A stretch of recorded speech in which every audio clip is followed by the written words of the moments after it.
আসসালামু আলাইকুম। Hello everyone, সবাই কেমন আছেন? আশা করি সবাই ভালো আছেন। সো আজকের ভিডিওটি আপনারা দেখেন সৌদি আরবে আসলে মোরগগুলা কেমন, ঠিক আছে? অনেকে হয়তো ভাবতে পারেন যে সৌদি আরবে হয়তো ভিন্ন প্রজাতির মোরগ, হাঁস এগুলো থাকে, কিন্তু না ভাই, সেম বাংলাদেশের মতো সেম দেখেন।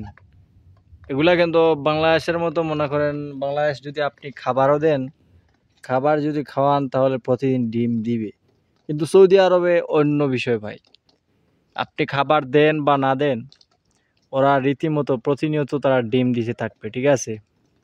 তো ডিমের জন্য কিন্তু কোথাও যাওয়া লাগে না, জাস্ট প্রতিদিন যদি ডিম খেতে চান তাহলে সৌদি আরবে কিন্তু মোরগটাই বেস্ট। সো এই মোরগগুলো অনেক ভালো দেখেন। কিন্তু তাদের দেশে আরেকটা বিষয় হচ্ছে যে বাংলাদেশে মোরগ মারা যায়, কিন্তু ভাই সৌদি আরবে প্রচণ্ড গরম থাকার কারণে সব সময় গরম, ঠিক আছে? তো তাদের বেশি রোগে পায় না, ঠিক আছে, বেশি বেমার পড়ে না, যার কারণে কিন্তু মারা যাওয়ার আশঙ্কাটা অনেকটাই কম, ঠিক আছে?